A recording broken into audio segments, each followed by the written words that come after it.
제가 미국 얘기를 하고 시작을 할게요. 제가 미국에서 목회하면서 가장 부러웠던 사람이 있었어요. 미국에 살면서 가장 부러웠던 사람, 보통 제가 아니고 보통 미국에 사는 한인들이 가장 부러워하는 사람은 영주권 가진 사람이, 영주권 이상 시민권 가진 사람도 포함이 됩니다. 저도 듣기만 한 사실이에요. 그리고 여기저기서 많이 들어서 거의 100% 사실일 것 같은데, 미국에 있는 한인 중에 많은 수가 불법 체류자라고 합니다. 저도 이민교에서 들은 이야기이긴 한데, 행여나 제가 불법 체류자라고 할지라도 정말 가장 친한 사람한테도 자기가 불법 체류자라는 사실을 알리지 않는다고 합니다. 심지어 교회 안에서도 진짜 교회에서 정말 친하고 같이 기도하는 사이라도 정말 생각해서 얘기를 웬만하면 안 하는 게 좋다고 이렇게 권면들을 하곤 합니다. 그 이유는 오늘의 친구가 내일의 원수가 되었을 때 그 사람의 고발 때문에 미국 생활이 어려워질 수 있기 때문입니다. 한국 사람의 적은 한국 사람이라고, 한국 사람끼리 이렇게 좀 안 좋은 경우들이 좀 있었습니다. 심지어 강제 추방을 당할 수도 있다고 하죠. 그래서 다들 영주권을 가지고 있다고 말을 해도 그 사람의 영주권을 실제로 이렇게 확인하기 전에는 뭐 영주권이 없는 경우가 많다고 합니다. 자, 그래서 많은 사람들이 미국에서 영주권을 가진 사람을 부러워한다고 합니다. 영주권이 있으면 살기도 떳떳하고 또 직장 잡을 때도 당당하게 합법적으로 일할 수 있기 때문입니다. 영주권이 없으면 아무래도 현금으로 돈을 받고, 그러니까 고용주도 나라에 이제 그 사람을 쓴다고 보고하지 못하고, 그리고 일하는 사람도 물론 세금 같은 것도 전혀 보고하지 못하고 그냥 현금으로 받을 수 있는 그런 일만 해야 되기 때문입니다. 자, 근데 저는 영주권이 없었어요. 그냥 종교 비자로 미국에 있었는데, 처음에 학생 비자로 갔고 종교 비자로 있었는데 영주권이 가진 사람이 그렇게 부럽지는 않았습니다. 솔직히 영주권을 가지려면 변호사 수임료에 뭐 이렇게 그리고 여러 가지 이제 서류 비용 해갖고 보통 10,000불 정도 든다고 1,000만 원 이상 든다고 하죠. 1,000만 원, 1,500만 원. 거기다 이제 스폰 해준다 그래서 이제 후원해주는 사람에게 조금 사례조로 더 주면 뭐 2,000만 원도 그냥 든다고 합니다. 그렇게 듣는데 솔직히 영주권을 가지고 저는 미국에 살고 싶은 마음이, 그렇게 평생 살고 싶은 마음은 사실은 없었기 때문에 영주권 가지고 싶은 마음은 없었습니다. 근데 미국에서 가장 부러웠던 사람은 경제적인 부담 없이 목회에만 전념하는 분들이 가장 부러웠습니다. 그중에 가장, 솔직히 저희 아내한테도 얘기는 안 했는데 가장 부러웠던 가정이 있는데, 저랑 같이 대학원을 졸업한, 공부를 같이 한 부부였어요. 이 두 분은 미국 감리교가 있어요. 저희는 코리안 메소디스트 처치라 그래서 KMC라 그러고, 미국에도 있어요. UMC라 그래서 유나이티드 메소디스트 처치가 있어요. 미국 이제 감리교회. 근데 이 부부는 미국 교회에 이제 선택을 했어요. 그래서 처음부터 백인들 회중 이제 교회 가서 섬기고 백인들 목사님 밑에서 훈련을 받았어요. 그래서 이제 저는 한국 교회에서 계속 사역을 하면서 한국 교회 담임 이제 전도사가 돼서 나갔습니다. 근데 이제 한국 교회는 조그마니까 물론 월급을 받긴 했지만 제 생활비를 다 받지는 못했습니다. 뭐 집값 월세 정도 내고 조금 뭐 가스값 뭐 이 정도 내면 끝나는 정도였는데, 이 미국 감리교회가 좋은 점은 일단 그 안에 들어가면 개런티 어포인트먼트라 그래서 무조건 목회지를 파송을 해줍니다. 그러니까 본인이 목회지를 찾는 게 아니고요, 감리사가 목회를 안 하고 행정하고 치리만 하면서 목회지를 찾아줘요, 무조건 회원들한테는. 그리고 그 파송이 되면 그리고 그 교회에서 생활비를 보장을 해줍니다. 최소가 제가 기억으로는 35,000불, 1년에 35,000불이니까 1년에 35,000불 정도 됐어요. 그러니까 월에 한 적어도 300만 원 정도 그 사택을 빼고 이렇게 거의 해줬습니다. 그러니까 목회자가 많은 돈을 받진 못하지만 먹고 살 수 있을 정도의 그 정도의 최소한의 보장은 해줍니다, 미국 감리교회는. 그래서 저랑 같이 공부하셨던 여자 목사님이 파송을 받고 이제 어촌 마을에 파송이 됐어요. 뭐 이렇게 시골 마을이었어요. 시골 마을이었는데 그래도 파송을 받아서 경제적인 거 아무 걱정 없이 목회만 열심히 하는 모습을 보니까 부러웠어요. 근데 부부가 목회를 하기를 원했는데 그 남편분도 1년 후에 또 파송이 됐어요. 그 두 분이 그냥 굉장히 먹고 살 걱정은 전혀 없이 그냥 목회만 하는, 좀 경제적으로 절 부담 없이 목회만 하는 모습을 보면서 제가 굉장히 많이 부러웠습니다. 그때 저는 제 상황은 아이스크림 집에서 일을 하면서 손님들과 씨름하면서 제가 영어로 그 FU 되는 욕을 5분 안에 15번을 들어본 적도 있어요. 그리고 어쩔 때는 너네 나라로 돌아가라, Go back to your country 하면서 막 그런 적도 있고, 그런 막 손님들하고 씨름하고 막 인종차별도 가끔 당하고, 그리고 사장들과도 알바생들을 말 안 들으면 또 매니저니까 알바생들하고 씨름해야죠. 또 사장들은 또 사장들대로 이제 또 씨름해야 되고. 장사가 잘 되면 피곤해서 힘들고, 안 되면 사장들 눈치 보여서 힘들고, 돈이 필요해서 일을 많이 하자니 목회할 시간은 부족하고, 교회는 어떻게든 부흥이 돼야 되는데 목회를 하자고 일을 줄이자니 먹고는 살아야 되고, 그 상황에서 이 부부 목사님이 굉장히 부러웠습니다. 저렇게 목회만 나도 하면 얼마나 좋을까. 저도 하고 나가서 그냥 목회만 할 수 있으면 얼마나 좋을까.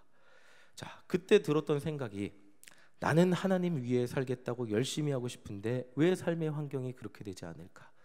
하나님을 위해 내 삶을 다 드린다고 왔는데, 하나님이 다 채워주신다고 했는데 왜 나는 항상 재정의 걱정을 하면서 내일은 필요한 만큼 채워지지 않으면 어떻게 하나 걱정을 하고 그것에 매여 살아야 되나, 많은 고민이 있었습니다.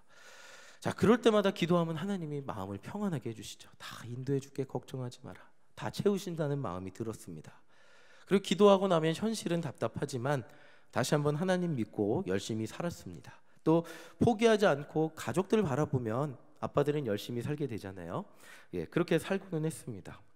자, 이 오늘 말씀에서 바울은 로마서 4장에서 아브라함을 예로 들어 믿음이 무엇인지, 믿음으로 구원받는 것이 무엇인지 설명을 하고 있습니다. 우리 4장 18절 함께 읽어보겠습니다. 다 같이 큰 소리로 읽어보겠습니다. 시작. 아브라함이 바랄 수 없는 중에 바라고 믿었으니 이는 내 후손이 이 같으리라 하신 말씀대로 많은 민족의 조상이 되게 하려 하심을 인함이라. 자, 아브라함이 뭘 믿었대요? 언제 믿었대요? 상황이 어땠대요? 바랄 수 없는 중에 믿었대요. 바랄 수 없는 중에. 여러분들 다 아시죠? 아브라함은 제가 미국에서 처했던 상황보다 훨씬 심했죠. 저는 뭐 이 정도 고생한 거는 뭐 우리 성도님들에 비하면, 이 정도 살았던 거는 뭐 명함도 못 내밀 수도 있는데 아브라함은 명함을 내밀 수 있습니다. 자, 아브라함 어떤 상황이 있었죠? 나이가 너무 많아서 아이를 낳을 수 없는 상황이었잖아요. 자, 19절 보겠습니다. 19절 함께 읽어보겠습니다. 시작.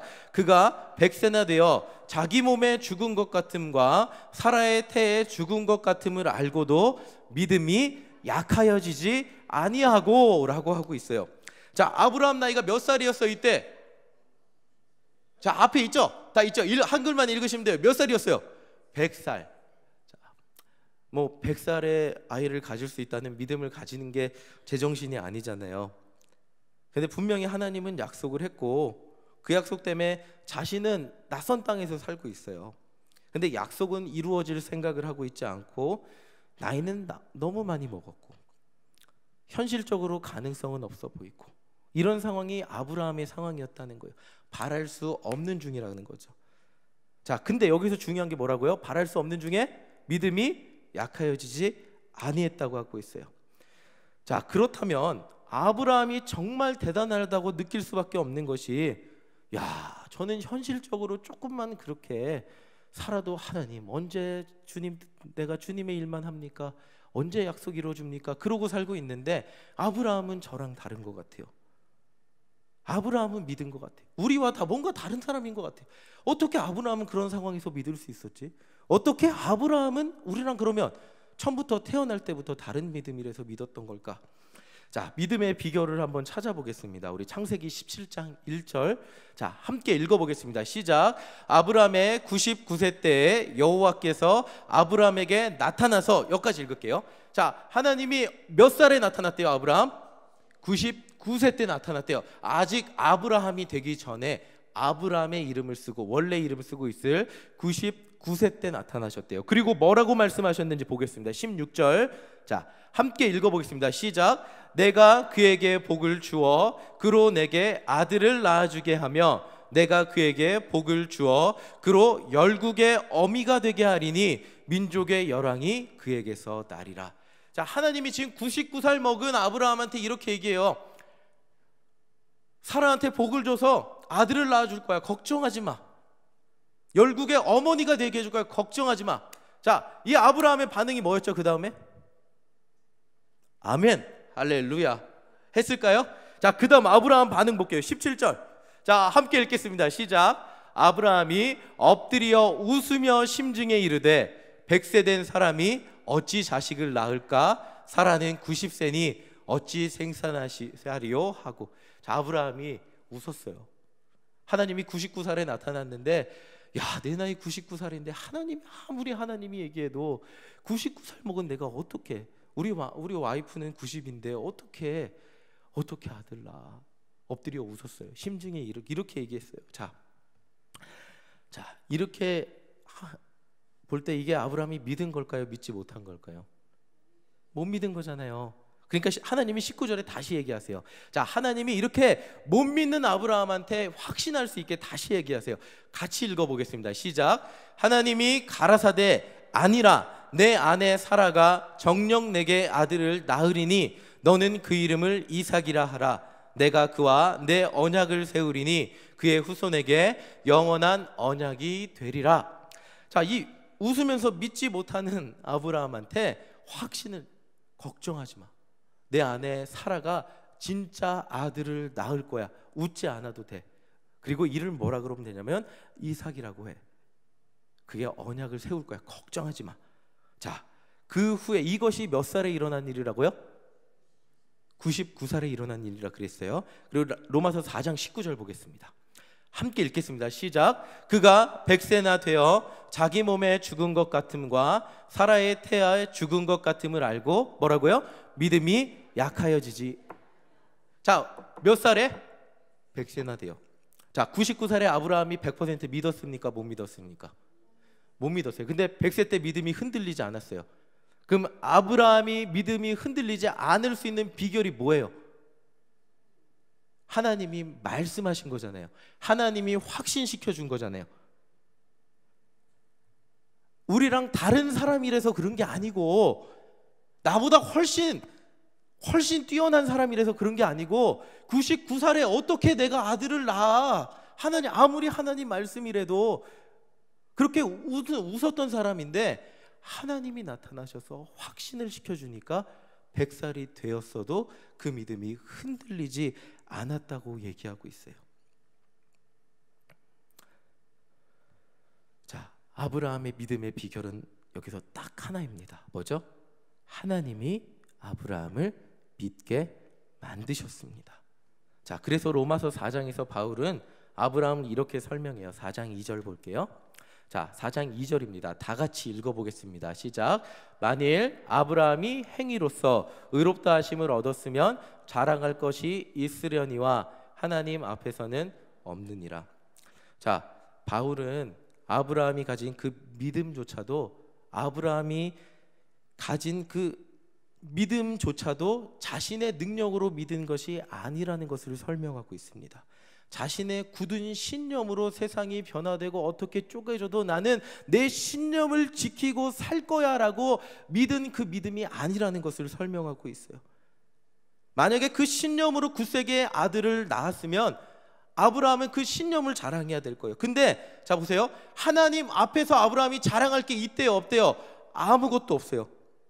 그 믿음조차도 하나님께서 주셨다는 거예요. 아브라함이 100살에 하나님께서 나에게 아들을 주실 거야라고 믿었던 그 믿음조차도 하나님께서 주셨다는 거예요. 아브라함이 가진 것은, 모든 것은 하나님께서 주신 것이고, 하나님 앞에서 아브라함은 내 능력으로 가진 것이 아무것도 없다고, 하나님 앞에서 하나님, 내가 이 정도 했으면 받을 자격이 있어요 라고 할 수 있는 것이 아무것도 없었다는 겁니다. 자, 바울이 우리에게 들어준 예를 통해서 우리가 알 수 있는 것은, 성도라는 사람은 하나님 앞에서 아무것도 자랑할 것이 없는 사람이라는 겁니다. 예를 들어 보겠습니다. 우리를 만드신 분이 누구십니까? 하나님이시죠. 그렇다면 우리를 키워주신 부모님을 만든 분 누구시죠? 하나님이죠. 그렇다면 지금 이 세상 만물을 만드신 분은 누구시죠? 하나님이시죠. 그렇다면 제가 가지고 있고 제가 지금 누리고 있는 이 모든 것 주신 분 누구시죠? 믿으십니까? 이 아이패드, 제가 설교할 때 쓰는 이 아이패드 제가 5개월 할부로 사서 가진 겁니까? 하나님이 주신 겁니까? 하나님이 주신 거잖아요. 제가 가진 모든 것, 제가 입고 있는 모든 것, 제가 여기서 옆에서 마시고 있는 모든 것, 이게 제 능력으로 가진 겁니까? 하나님 주신 겁니까? 하나님 주신 거잖아요. 자, 이것이 중요합니다. 성도란 사람은 내 능력으로 아무것도 가지지 않고 내 삶에 지금 가지고 있는 모든 것이 하나님의 은혜이고 하나님께서 주신 것이라고 고백하는 것이 아브라함의 믿음이었고 성도의 믿음이라는 겁니다. 자, 로마서 4장 4절 함께 보겠습니다. 우리 로마서 4장 4절 함께 읽어보겠습니다. 시작. 일하는 자에게는 그 삭을 은혜로 여기지 아니하고 빛으로 여기거니와. 자, 바울은 자신의 노력으로 얻은 것이라고 생각하면 그것은 하나님 앞에서 일을 해서 삭을 얻은 것이라고 설명합니다. 그러나 바울은 아브라함이란 사람은 이삭을 하나님 앞에 은혜로 얻었음을 설명해 주고 있습니다. 자, 죄송합니다. 제가 놓쳐갖고.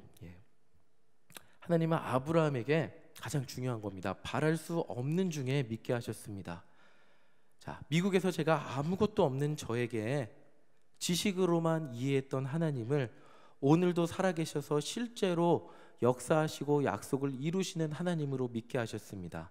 그리고 지금 여러분들에게도 그 하나님을 믿게 하십니다. 자, 여러분들의 삶의 상황이 무엇을 바랄 수 있는 상황이 아닐 수 있습니다. 현실적으로 볼 때 이렇게 아무리 기도해도 이루어지지 않을 수 있는 것들이 있습니다. 그러나 바로 그때 하나님 나타나셔서 여러분들에게 믿으라고 말씀하십니다. 기도하면 될 것 같은데 현실을 바라보면 안 될 것 같은, 믿음이 연약하여 현실을 바라보면 갈대같이 흔들리는 여러분들에게 나타나셔서 말씀하십니다. 그리고 하나님의 약속을 굳게 신뢰하는 믿음을 가지게 하시는 게 하나님의 은혜라는 겁니다. 우리가 바랄 수 없는 중에 현실적으로 이루어질 수 없을 때, 그때 이루어져야 오직 하나님의 은혜임을 깨닫게 되는 순간이 있음을 기억하시기 바랍니다. 인간은 간사하게도 여러 가지 가능성 중에 하나님의 역사하심으로 이루어졌다면 다른 가능성 때문에 이루어졌다고 생각하기 쉽습니다. 예를 들어 제가 이것을 살 능력이 됩니다. 하나님이 저에게 주셨다고 고백했지만 인간은 제 능력으로 이걸 샀다고 생각하기를 더 좋아합니다. 편해합니다. 하나님의 능력보다는 그냥 하나님이 내게 주셨다고 고백하는 것이 우리의 믿음임에도 불구하고 그렇게 고백하지 않고 어떻게 하죠? 그냥 내가 능력으로, 내가 열심히 살아서, 내가 벌어서 내가 가진 것이라고 고백하기 쉽습니다. 자, 그러나 하나님은 정말 하나님의 도우심밖에 가능성이 없는 순간까지 우리를 밀어붙일 수 있습니다. 그러나 그 순간 하나님은 우리에게 절망하지 않고 하나님을 믿고 의지하게 하십니다. 기도하게 하십니다. 그리고 그 기도를 통하여 불가능한 것을 가능하게 만드십니다. 그리고 그 경험을 통하여 우리가 하나님의 은혜를 경험하게 하십니다. 자, 하나님의 은혜란 무엇일까요? 하나님의 은혜가 무엇입니까? 여러분들에게 내가 열심히 노력했더니 그만큼 주시는 것이 하나님의 은혜가 아니라 아무것도 받을 자격이 없는 내가, 이 옷조차도 입을 수 없는 자격이 없는 내가 가지고 있는 모든 것 하나님께서 주셨다고 고백하는 것, 내가 이 자리에 서고 내가 내일 하루도 오늘 하루도 살 수 있는 이유는 하나님 때문입니다 라고 고백하는 것이 하나님의 은혜라는 거예요. 아브라함은 이삭을 가지게 된 것이 자신의 노력이 아무것도 아니고 오직 하나님의 은혜라고밖에 고백할 수 없는 상황에서 이삭을 가지게 되었습니다.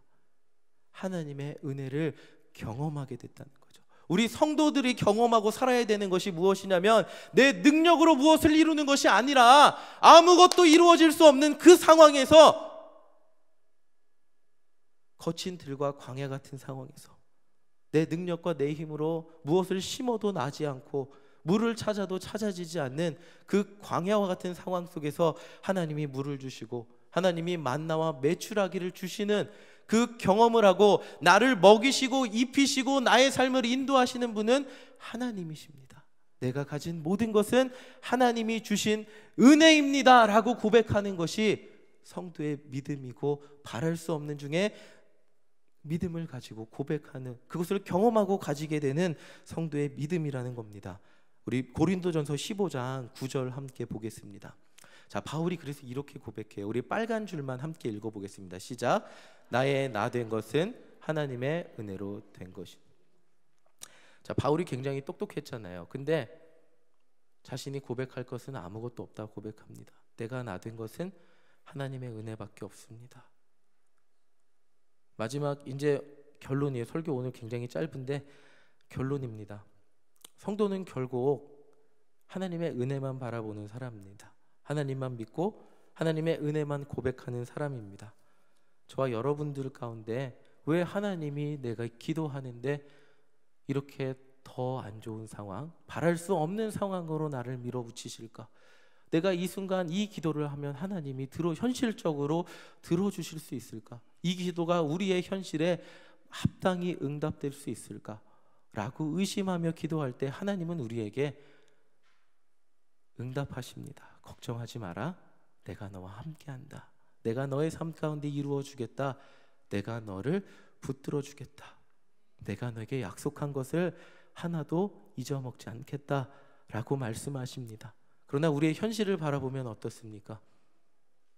우리의 믿음은 흔들리고 연약하여집니다. 그러나 하나님은 그런 우리에게 다시 한번 찾아오셔서 어떻게 하시죠? 믿게 하십니다. 흔들리지 않게 하십니다. 그리고 그 기도 제목이 결국에는 어떻게 된다고요? 이루어집니다. 그리고 그것이 어떻게 돼요? 그러면 우리의 믿음이 됩니다. 그 믿음을 경험했을 때 아브라함은 어떤 사람이 되었죠? 하나님 앞에 저도 아빠지만 하나님이 지하를 바치라고 하면 바칠 수 있을까요? 세상에 누가 자기 자녀를 바칠 수 있을까요?